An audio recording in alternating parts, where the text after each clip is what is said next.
Hello, my friends. It's been a very difficult week for me. Um, I'm talking louder because I don't have the proper microphone yet for this rig. I did figure out that I could use the PA system that I have had for ages for my musical endeavors. For this channel, I just need a pro microphone, or at least semi-pro, uh, like a lot of the people I follow on YouTube possess, to hook up to it. And I think they're about $100 where I work.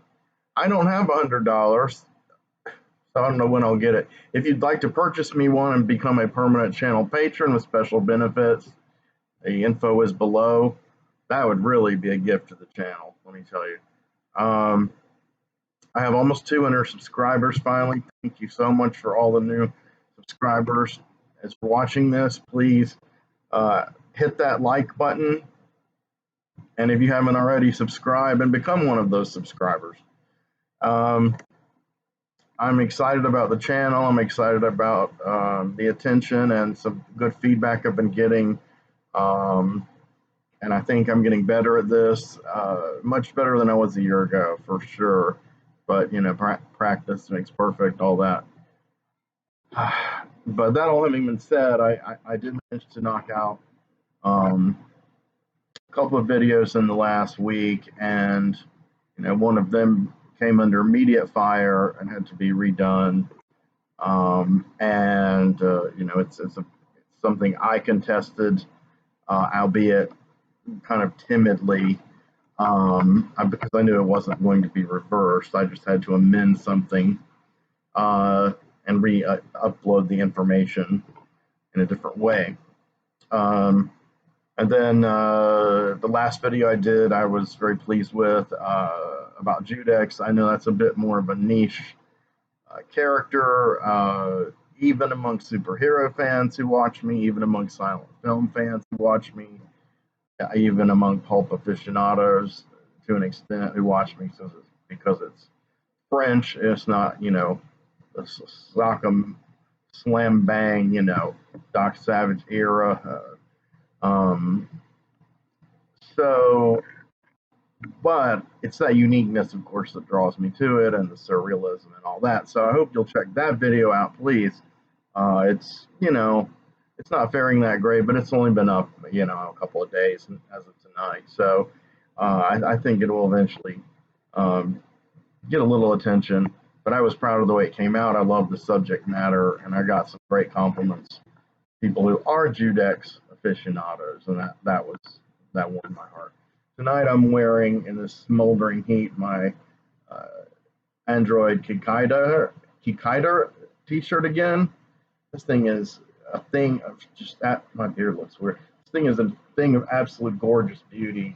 Uh, Android Kikaider is '01. There was one Android Kikaider 1, and there was Android Kikaider '01, and I forgot which one is the first.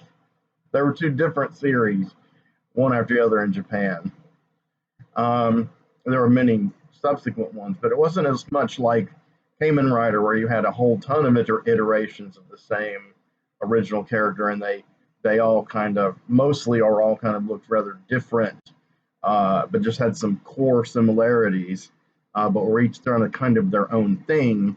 Kikaider, the first two iterations, who actually teamed up with each other in the second series, they were very similar characters, and they were of one very, streamlined storyline. Now, I have quite a few seasons of Kikaider and some of the Kamen Riders on DVD. I don't know when and if they're coming out on Blu-ray in any sets in English, or in region A, or even region B or C. I know there's some demand, but Ultraman making his big, fully subtitled in Japanese with the English options remastered set, the Ultraman series that some of us of my age saw in syndication in the 1970s. It played in the 1960s. I wasn't born when it first played. But that is it. To a lot of people, that will always be the ultimate Ultraman. Sometime I'll give you a tour of my few tokusatsu action figures that, unless things get really worse for me financially, which they very well could, I'm not going to sell. They're very special to me, and it took me years to get around to finding them. Um, but the way things are going, man, you never know. And even if I put them up for sale on eBay, with the economy, perhaps no one will buy them, even if I like half off them. I have an eBay store also listed down here. Please feel free to make a purchase if you can. It will support me and it will help you by helping you give a home to some really cool stuff that's on its way out the door. I just sold this. I haven't put it back in the bag yet. This is the Monster of Frankenstein #1. It was 1973. Marvel Comics Group. You guys have heard of them, right? Let me get over to the light here. Maybe you can see it a little better. This is written by Gary Friedrich, edited by Roy Thomas. First issue is called Mary Shelley's Frankenstein. So I'll tell you because I'm trying to be gingerly with it. This features the incredible artwork of one Michael Klug. Look at that bodybuilding ad. Oh, look at this one on the back here. The chop cycles. What the fuck are these guys? Anyway, that and one other comic book and Avengers are all I have sold in the last almost 2 weeks. So they're shipping out on Tuesday after July 4th holiday, where the post offices are closed. I was going to try to mail them today early, but like I said, I'm having troubles. My lower back has gone out, and my hip, the whole area, has locked up, seized up the muscles. Right now, I'm sitting in a fairly straight back chair. It's the desk chair with wheels that I purchased for my ex-fiance to go with this area when it was going to be her studio before it was going to morph into ours, which now it's Flicker Street Studio. And I bought it for her because she was having a tremendous amount of back problems. And, I was trying to get a new bed for us because the futon was hurting her. Now, since then, I've inherited a bed that I sleep on because I really couldn't sleep in the futon anymore that we had. You guessed it. Bad memories, painful memories, all that kind of stuff, bad vibes. But now I'm back to that futon, and people who have extreme back issues tend to respond to a futon one of two ways. Either it will drive them insane and just too much of a certain consistency, maybe not soft enough or something. To others, it will be a boon, not a bane, because it will be firm enough in some ways that a bed isn't. And it is going to be, in my case, it's close to the ground. It has no frame. I didn't take the frame with me when I moved in here. But it is a relic from the old house, capital O, capital H. And many years ago, I slept on a different futon in the 1990s when my back went out really badly, and it helped. And as of this week, my back is now in the same level of pain that it was in that long ago era. There was a period for about a year, specifically the first 6 months from mid 1995 or so, when I was in more agony than I'd ever been in my life. And all I'd had is a mild bout of carpal tunnel. I was very young. I was in my early 20s. So since then, I've had the really bad carpal tunnel and the tendinous elbow and the nerve damage here all recently. And a few years ago, I had the Achilles tendonitis, which made it impossible to walk without agonizing pain, to where I had to wear a cam walker boot and stuck pain patches to my flesh inside it. And then I walked with a cane for a year, which is pretty cool. But anyway, you guys who've known me well know all this. You guys who haven't, you're learning stuff. But it's not anything worse than anything a lot of you I know have been through physically. None of us are getting any younger, and this is just par for the course. So, I've gained a bit of weight in the last few months, not a corpulent amount, but bit by bit, it's piled on. This is the most I've weighed since the most I weighed, which was around 2012, 2013, and then briefly at the beginning of 2016, I got up to that weight again. So that weight being, a good bit over 200 pounds. So I'm not near 200 pounds yet, but I'm not super far away from it either, and I'm only 5'3". So, my arms and legs are, slim, but that middle, that gut fat, belly fat, as they call it in those ads to get rid of it on YouTube, it's killing me. And of course, it extends around to my backsides, my love handles, and all that area. And that's where I've got the internal problem with vertebra and hip problems. And so these nerves are being hit, and there's like not enough muscle anyway to combat it. It's just fat. So it's just agony. So I was given a huge prescription today. It will last me a little while and help me work, some short shifts over the next couple of weeks. It comes at a time when I was really starting to try to get my house cleaned up and just determined to make money, do this new job, and just make money through the sweat of my labor.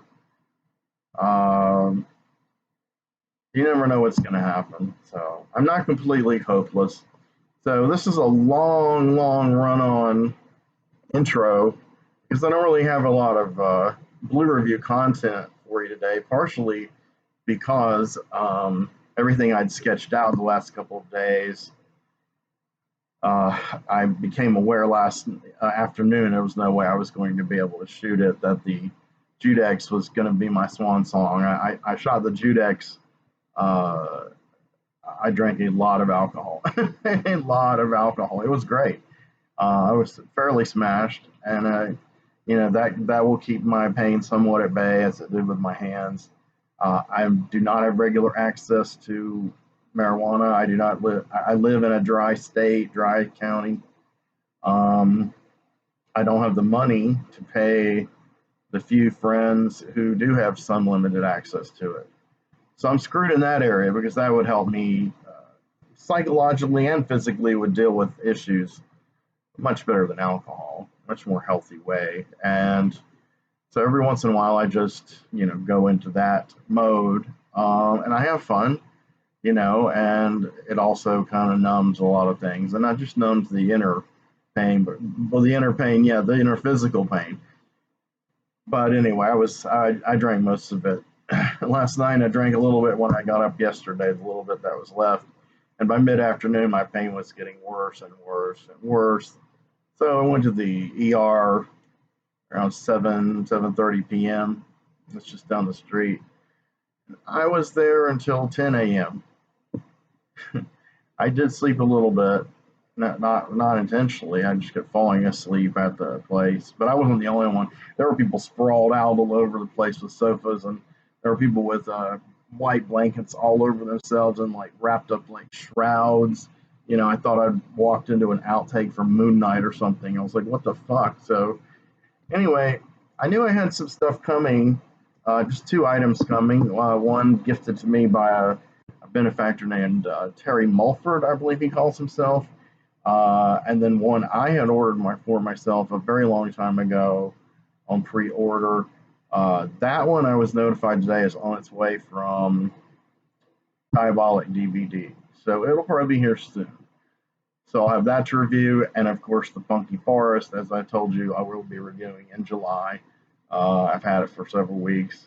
That was also gifted by the same Mr. Mulford. And so yeah, I'll have new material, brand new material that just came out in the last few months, and new material for the channel on Blu-ray to review.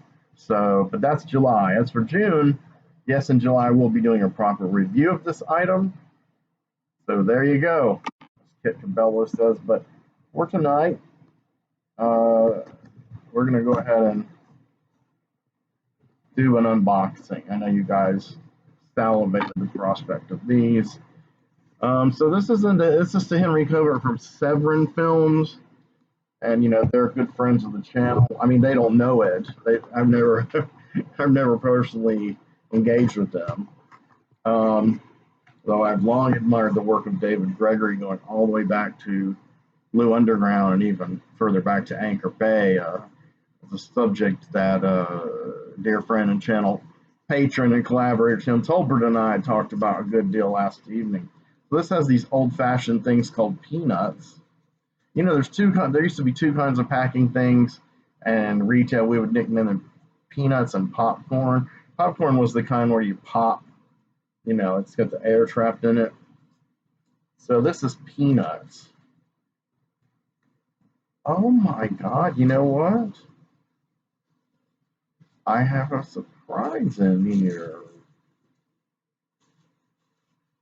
I have a surprise in here. Mr. Mulford bought me a surprise. Popcorn. All right, so we got to figure out a way to hold this damn popcorn, because I could probably use it for future packing adventures. It's not a whole lot.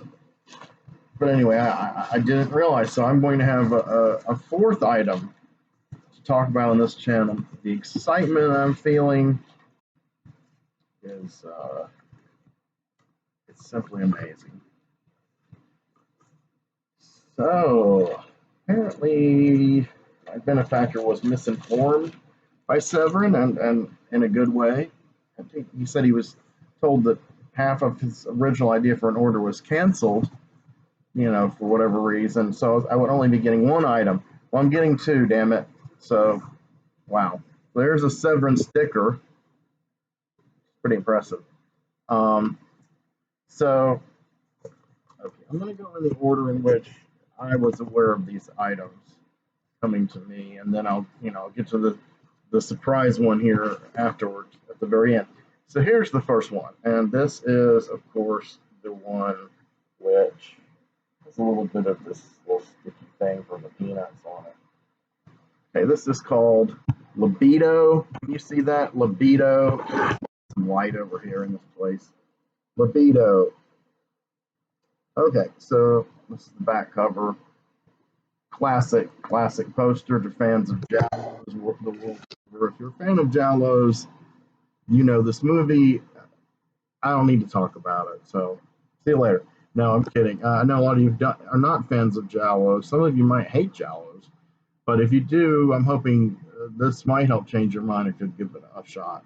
So Libido was a 1965 black and white Italian film directed by Ernesto Gastaldi and Vittorio Salerno. Now, Ernesto Gastaldi is probably the most prolific and most inventive writer of Giallos that's ever lived, and he is still alive in his 80s. I know him personally, not in the flesh, but via the personal way that we know people on Facebook personally. We have corresponded, we have exchanged words. He has been a big supporter of my Facebook film group called Deep Images. He lives and breathes this stuff. I mean, it's in his old age. What else can he do? He's very comfortable, I guess, right now. I hope he's very comfortable financially. And he has a lifetime of work in film and novels and plays, written and produced, world-renowned. Even by people who don't know who he is, have seen his work, been touched by his work. And he's very, very keenly in touch with his fan base. I think for a lot of older, lonely, when I say lonely, I mean, getting up there in the years, not as getting out as much, people in the industry. I noticed this back starting in MySpace.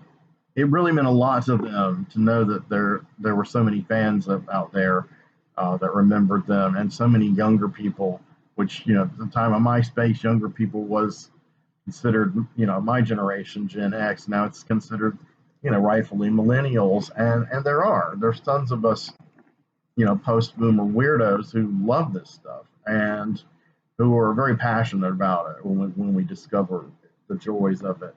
So Gastaldi, was a great screenwriter to begin with, and writer in general. and he decided to take his script and lend his hand in directing, and he did have a co-director. And Gastaldi did not do a lot of directing past this in the world of feature films, but so I'm sure Salerno probably helped him a good bit with some of the technical stuff that's just endemic to photography and such. But as far as the vibe of the film, Gastaldi, sorry, is undoubtedly the auteur of this work. So this is a big deal that Severin put out. And if supposedly Gastaldi signed like 1,000 or two, I don't believe mine is signed. If I see a signature inside, I'll let you know. It has a very nice slipcase with some of our main characters. This is I don't remember if this was an official poster or if it's just kind of a riff on one done for this graphic. I think it was. Now this, of course, like I said, was. And what does it say on the back here? An outstanding giallo. Ernesto Gastaldi must be accorded long overdue recognition as one of the chief architects of Italian popular cinema, says Tim Lucas, video watchdog. He has spoken. He must be afforded his long overdue recognition. You go, Tim. All right, so and then it's got the credits and the little Severin person. Let's slip this guy off here. And no damage was done to the slipcase when I real quick, silly story. I did an unboxing of a Combat Shock limited edition slipcase a long time ago from Severin on this channel, and Buddy Giannovazzi signed it. And I was filming from my sofa, next to my sofa, and I said, "Yeah, so here's the slip with everybody at Giannovazzi," and I hurled it over here. I mean, there's a pillow like right here. It landed like a feather, and the guy recently commented and said, and did a timestamp and said, at that time, I audibly winced at seeing that, And I said, no damage was done to the slipcase, my friend. So rest assured. So I'm going to take my old X-Acto knife, which I better get out of the way because that thing will cause damage to me and anything in its path. It's what I used to cut up cardboard to reinforce my comics that I sell. Wow, this is pretty glorious, man. This is like, I had a friend who did have this original poster, and it was like huge and beautiful. So this is wild seeing this up close. So colorful. This is Libido, the most famous theatrical poster for it. So, well, yep, you guessed it. We're just going to go through the back as best as I can read with my aging eyes. I may need a slight bit more light here. So, do I have it? Yeah, I got the light. I just eyes here. All right, we'll give this a shot. I'll stand over it this way and see if it helps. A highly influential giallo. No, it doesn't help. Written and directed by Ernesto Gastaldi, whose credits read as a list of the greatest gialli ever made. The American Blu-ray premiere, a screenwriter of classics that includes So Sweet, So Perverse, The Strange Vice of Mrs. Ward, All the Colors of the Dark, and Torso. Ernesto Gastaldi made his directorial debut with one of the most groundbreaking yet criminally underseen gialli of them all. When a small boy witnesses his father kill a woman during an S&M session, he'll grow into a disturbed young man. That happens every time. We hear about that every day on the news. Oscar nominee Giancarlo Giannini, in his first film, his film debut, he's the disturbed young man. Wow, okay. The few gialli he later appeared in, he would be the cop. So you go, Giancarlo. Tormented by images of violence, perversion, madness, and murder, Dominique Bucero from Who Saw Her Die, and Luciana Pugozzi from Werewolf in a Girl's Dormitory, not to be confused with Luciana Paluzzi. And Gastaldi's beloved wife/muse/co-writer, Mara Merrill, screams in the night. She was a cool actress. Co-star in this Freudian Gothic freakout, now featuring a 2K scan from the Duke negative and an all-new interview with the writer-director. Ernesto Gastaldi's seminal Giallo, his directorial debut and a future template for so many Italian erotic suspense thrillers from the 60s. 380 says, I can't read it. I want to give it credit to Diabolic magazine, but I don't think that's it. I need glasses. I'm sorry. So special features audio commentary with Kat Ellinger, author of Daughters of Darkness. Author of Daughters of Darkness. Did I read that right? I don't think it says author. I think Daughters of Darkness is her like column or magazine or whatever. And she does the online and in print Diabolic magazine. She's kind of anchor of Daughters of Darkness, right? It's a podcast. Also includes my good friend Heather Drain, a brilliant writer. And then I've got you Under My Skin interview with writer-director Ernesto Gastaldi and the original trailer. And that's pretty much what you get inside. Spin wheel. So, okay. Time is of the essence. Let's get into this. I thought that'd be the wrap up, man, but like I said, Mr. Mulford was feeling very generous. I mean, I think he just was feeling generous from the beginning, but managed to work out whatever the deal was. I don't know if this was out of stock or it was on its last day of a sale, because they had a big sale recently. And I'm going to go ahead and need to peel back everyone's favorite security measure, these little sticky, labels that stick at the top. I did this a lot during my years working at Borders, with DVDs and CDs. And they are still the bane of physical media, but, I'm wondering what stores is this going to be sold in, and will this prevent any theft of it? Deep thoughts. Okay, so shoot my blade lest some black gloved killer come behind me and sever my jugular. Yeah, this is truly a surprise, and I must really thank this wonderful personage. There's no inner booklet. I'll just show you. This is the disc. It's called No One Heard the Scream. Now, I've talked about this quite a bit on this channel, and I reviewed it years ago for Shock Cinema.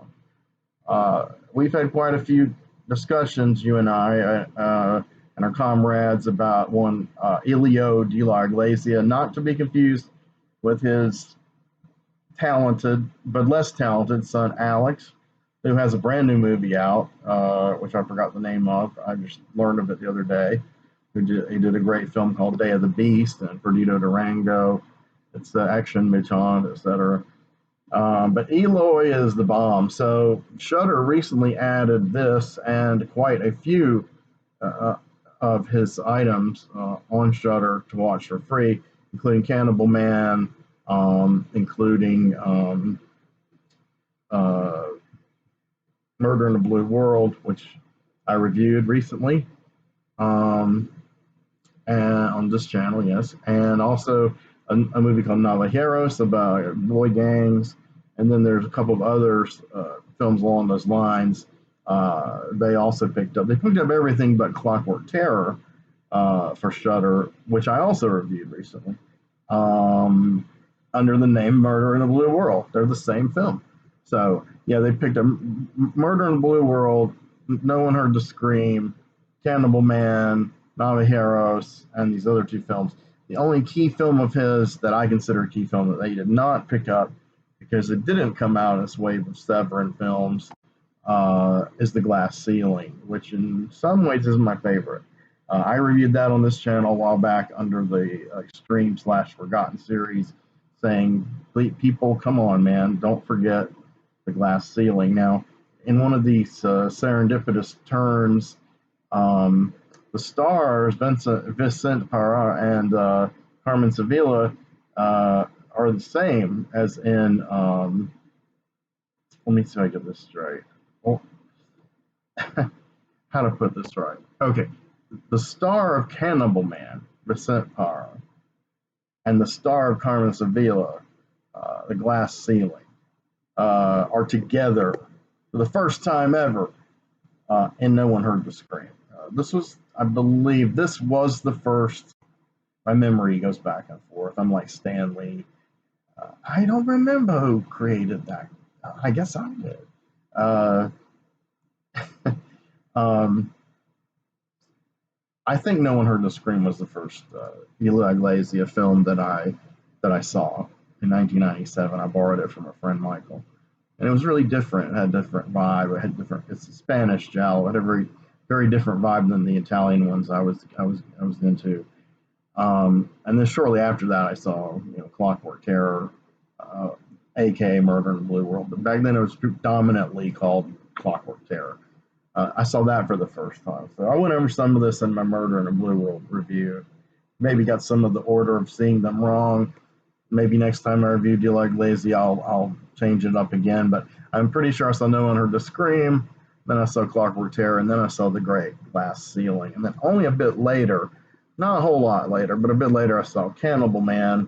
And so when Anchor Bay put out its beautiful official Cannibal Man, which was the first De La Iglesia film to have a legit, well distributed home video release ever, much less seemingly uncut. That was a big deal, and I did buy that DVD.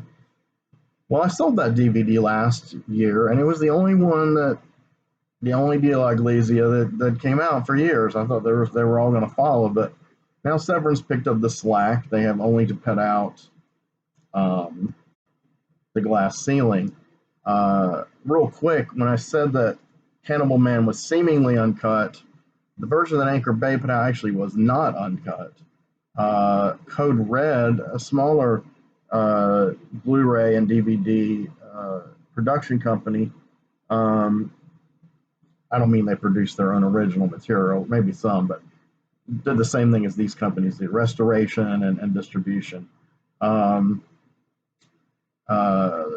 The guy who owns that company, whose name, my brain is blanking, I think it's William something. Some people call him Banana Man, and I wouldn't say that, except he encourages people to call him that. It's some, I don't know the story behind it. I'm not sure that I'm wanting to know it. But William Olson, I've been in groups with him. William Olson, who owns Code Red, put out The Apartment on the 13th Floor, which was the second most well-known export English language title of the film. I can't say it in Spanish. I can pronounce it if I read it, but I can't remember off the top of my head. But it translates as The Week of the Assassin or The Week of the Killer. Just kind of a generic giallo title. So worldwide, it was known as Cannibal Man. So it had more of a shock to it.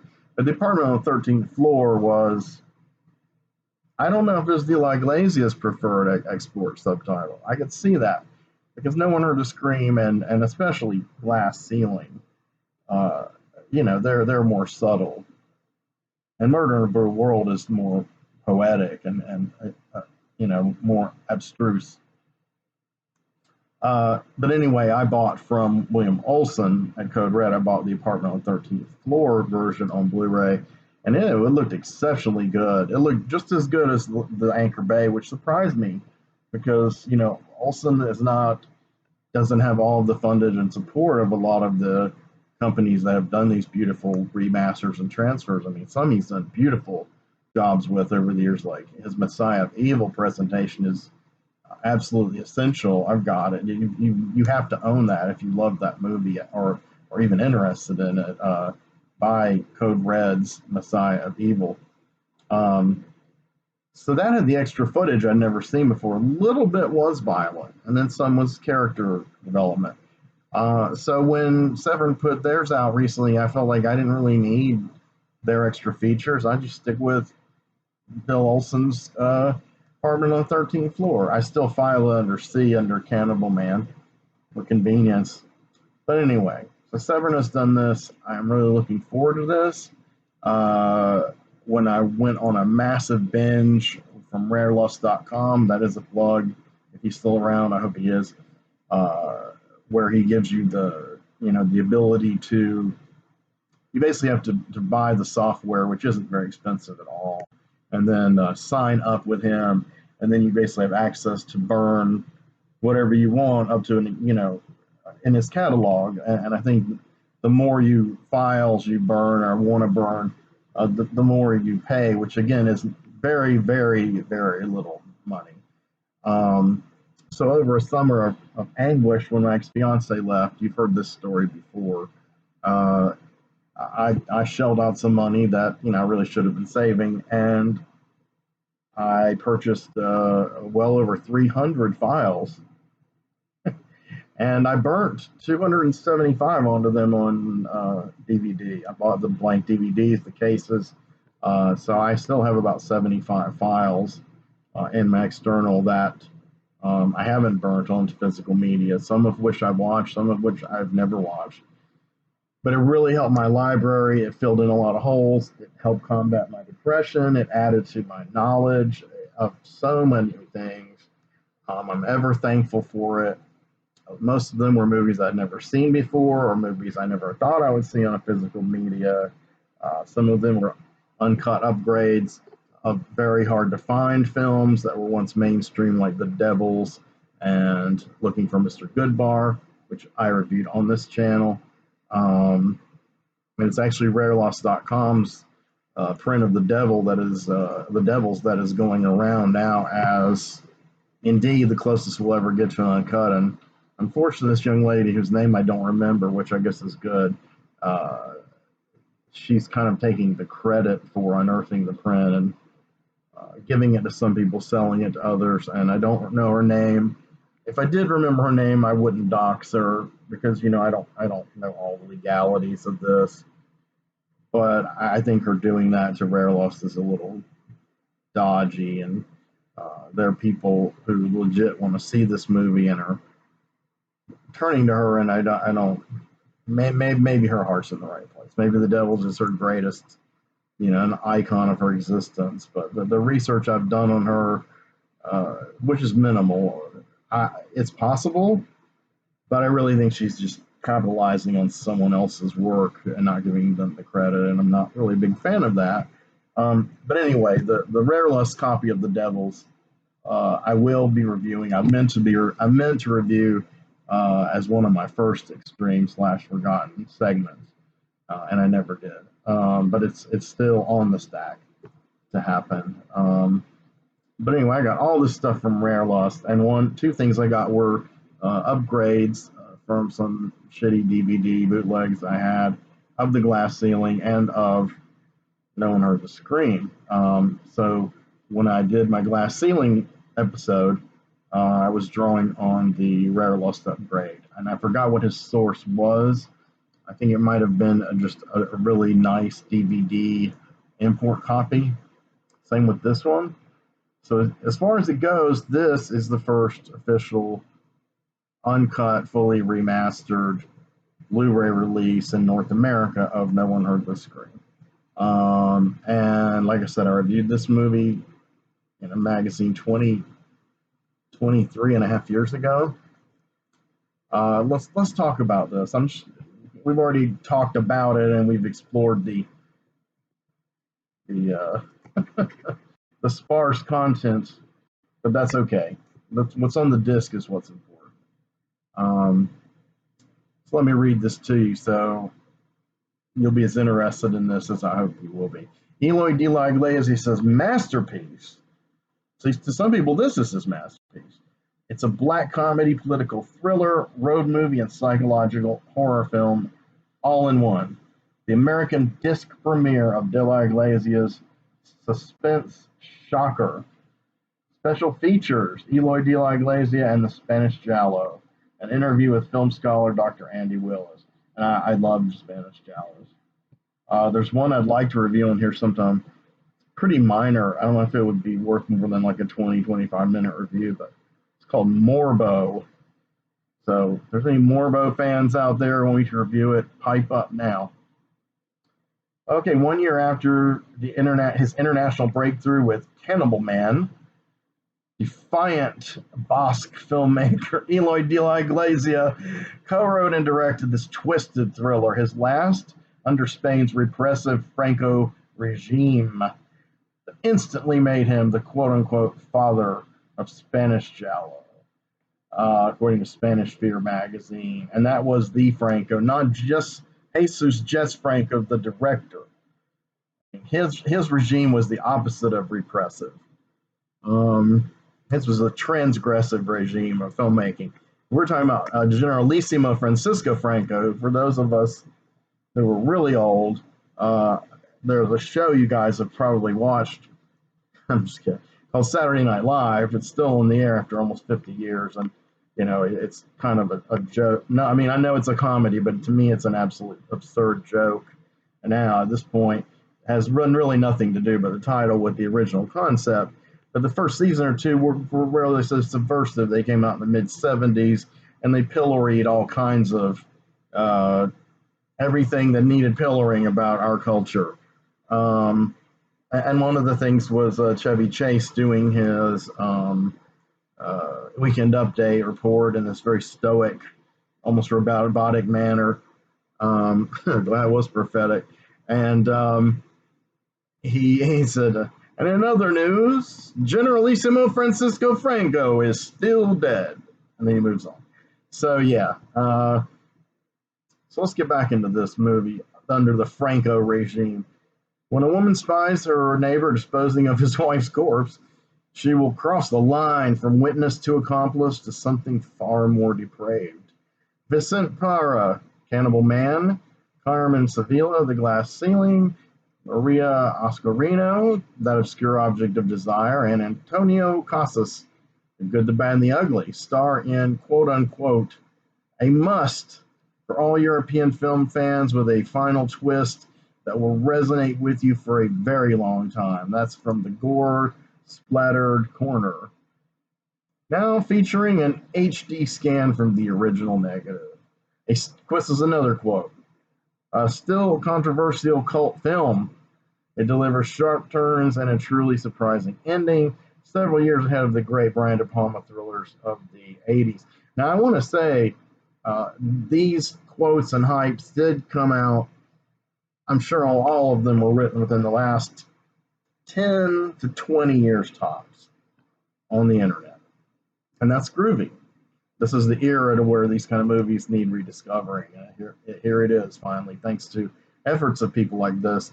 But I would like to say that in the era where the internet was just starting to pop with talk of all this stuff, bubbling to the surface, 1996 to 98, when I was writing just for, hard copy print magazines and zines, no one knew the fuck this guy was or cared. And these proclamations would have never been made about him, because I did know people who were mildly familiar with his stuff, and they weren't comparing him to Brian De Palma or any of this hyperbole. Now, I'm glad they finally come around. So don't get me wrong, but I was back there in the beginning. And it wasn't anything I did because I didn't know who he was either. I knew who Alex de la Iglesia was because his movies, thanks to, I guess, Miramax or whoever was touting the semi-indies at the time, they managed to obtain American releases for rent and sale through on Perdido Durango and Day of the Beast. So Alex's movies became kind of popular briefly on the art house circuit during that kind of 90s independent wave.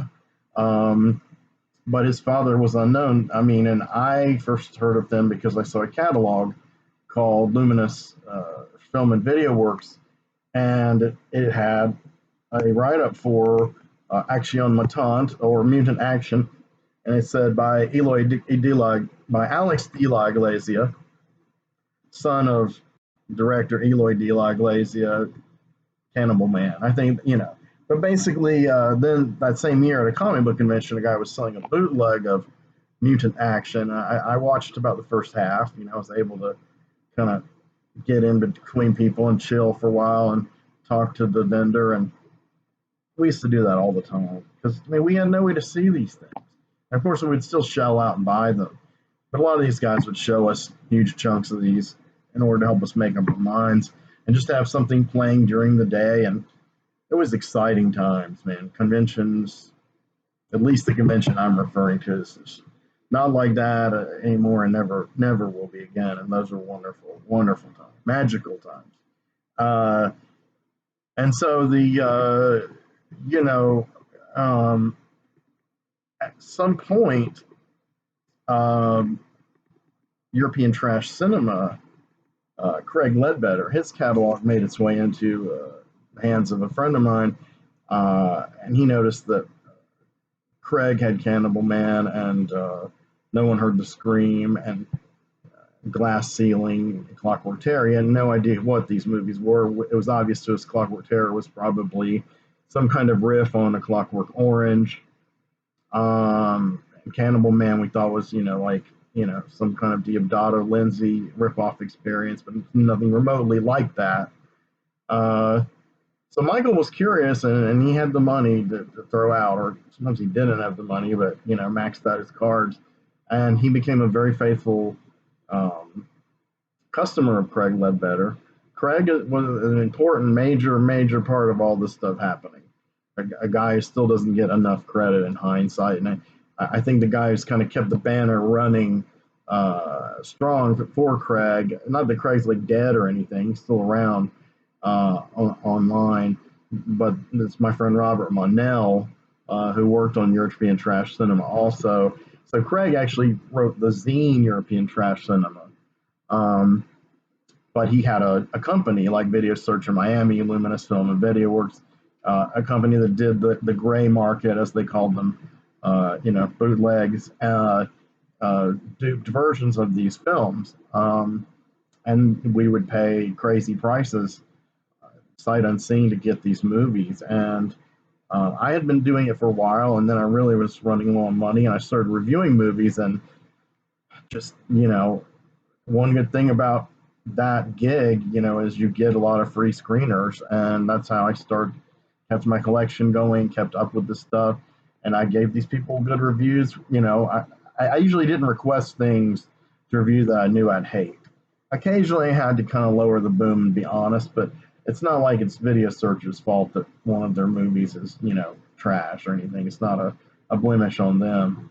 But they helped a lot of people much higher up the food chain, like obviously Steve Pekalski of Shock Cinema. These companies provided him with stuff to review, and even Tim Lucas of Video Watchdog, who generally reviewed more, official releases or whatever.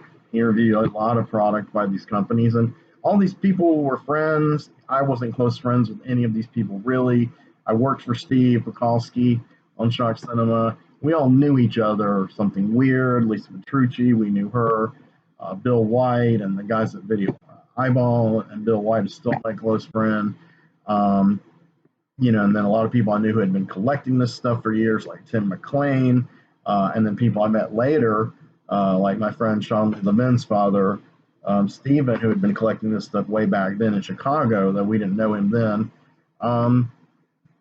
It was a hell of a time, man. And the cost of living in proportion to wages was so much better that we were able to blow this kind of money and still pay our rent. We weren't wealthy, but now that would be unthinkable. Absolutely unthinkable. I mean, this is why channels like mine need patrons.